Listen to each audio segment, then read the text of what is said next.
Hello everyone. In this video, I'm going to tell you 10 critical things that you have to have in your OET writing checklist on the test day.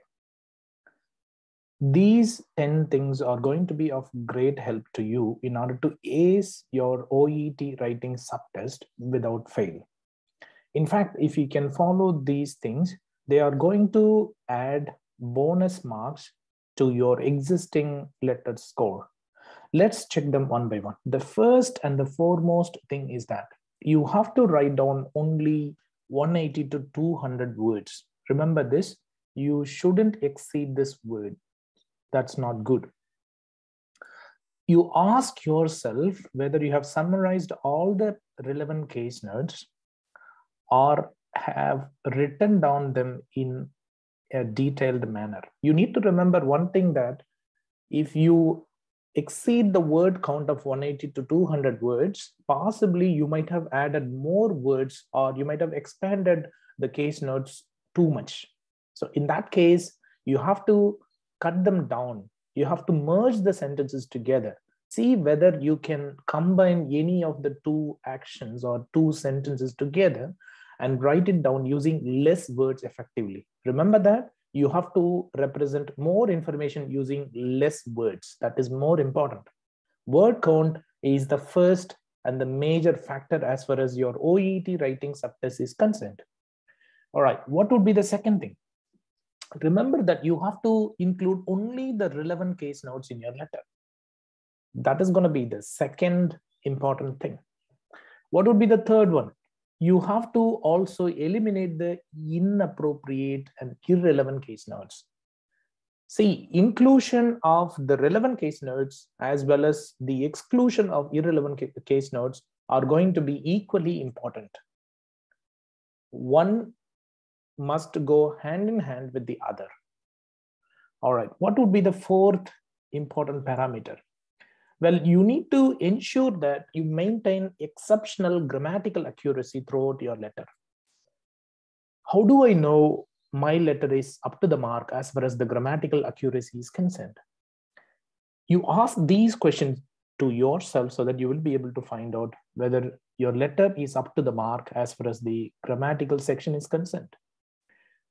Did you use a range of sentence structures such as simple, complex, and compound in your letter? If you did a good job, put a tick mark. Good. And the second thing is, did you spell all the words correctly? You need to ensure that you proofread your letter and find out the words where you haven't spelled correctly and rectify them. Did you use the nouns and verbs properly? Sorry, it's going to be verbs, nouns and verbs properly. Yes, that's going to be the next important parameter. Remember that for all the third person nouns in singular form, for example, he, she, it, the present form of the verb is going to be verb plus yes. For example, if you would like to say he take medications, it is going to be the incorrect form. It should be he takes medications.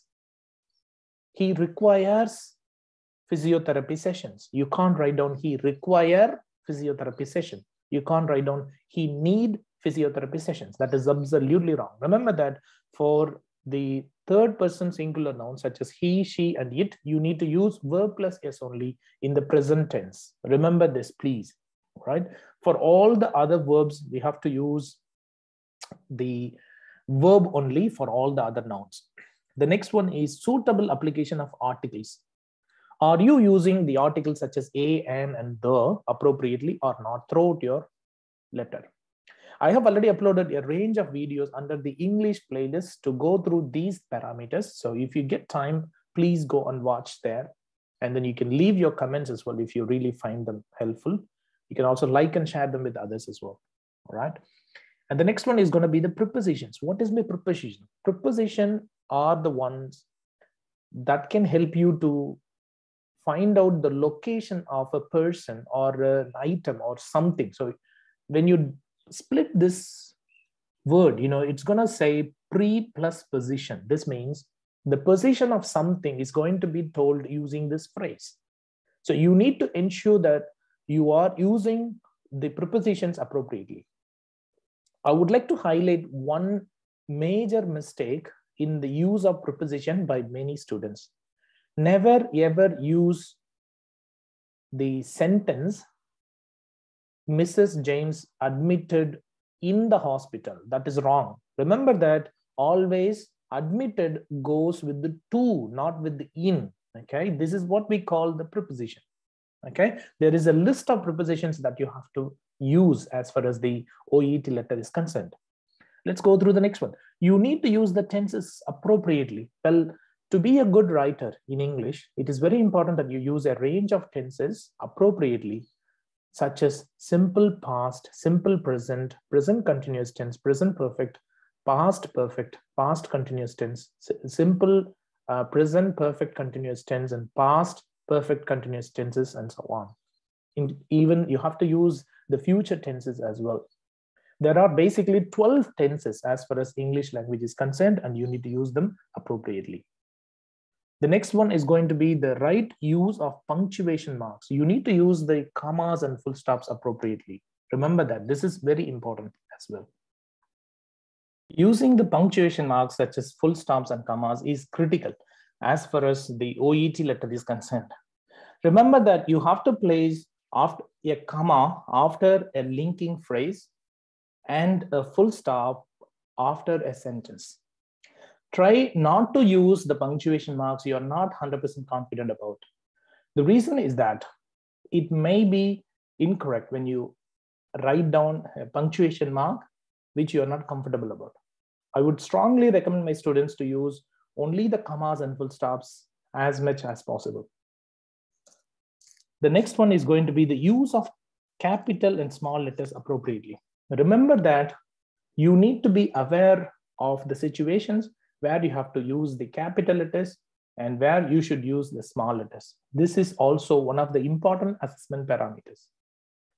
What would be the next one? The fifth one is going to be the presentation and layout of your letter. Remember that you need to give enough spacing between two words in sentences. Please be generous enough to give good amount of spacing between two words in your letter. And ensure that in the meanwhile, you don't give any space within one word itself. That is another issue. So some people do give a lot of space within one word itself. They split one word and then they give a lot of space in between them. The assessor is going to treat it as two words, and then you will be penalized for this. Remember this, it's not going to help you out much. Please provide spacing correctly and appropriately. Also, you need to give a blank line between two sections and two paragraphs of the letter throughout. It is very critical as well. See, under presentation and layout, it is very important that we are providing good presentation features in our letter so that the assessor do not find any difficulties in order to understand the information of the letter. Let's go through the next one. The next one is going to be the organization. I mean, whether you are able to group all the relevant case notes together in relevant paragraphs. For example, if you have to write down the social history, remember that you include all the relevant social background information of the patient in one paragraph itself. Only you have to split it into two paragraphs when you get so many bullet points or so many relevant notes on that particular paragraph. You also need to ensure that the flow of ideas is not hindering the reader to understand the letter and its content. All right? It is very important that the ideas need to flow in the right direction. Seventh one is going to be connectivity. Remember that connecting the sentences together is going to make the assessor comfortable to read the information and interpret that. If you do not use connecting phrases sufficiently, it's not going to help you much. It can indeed damage your score as far as the OET letter is concerned. Do not overuse the connecting phrases as well. Eighth is handwriting. Although handwriting is not assessed as far as the OET writing is concerned, having good handwriting is definitely going to be an added advantage. Your handwriting should be readable. Ninth one is the time management. So you need to be always up against the time. So you'll be given 45 minutes to write down a letter, among which 5 minutes will be given to the reading section and 40 minutes will be given to the writing time.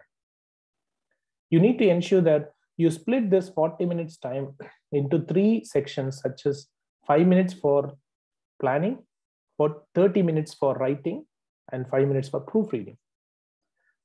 The final yet important parameter is proofreading. You need to ensure that you revise the letter, you identify the mistakes, and you rectify them.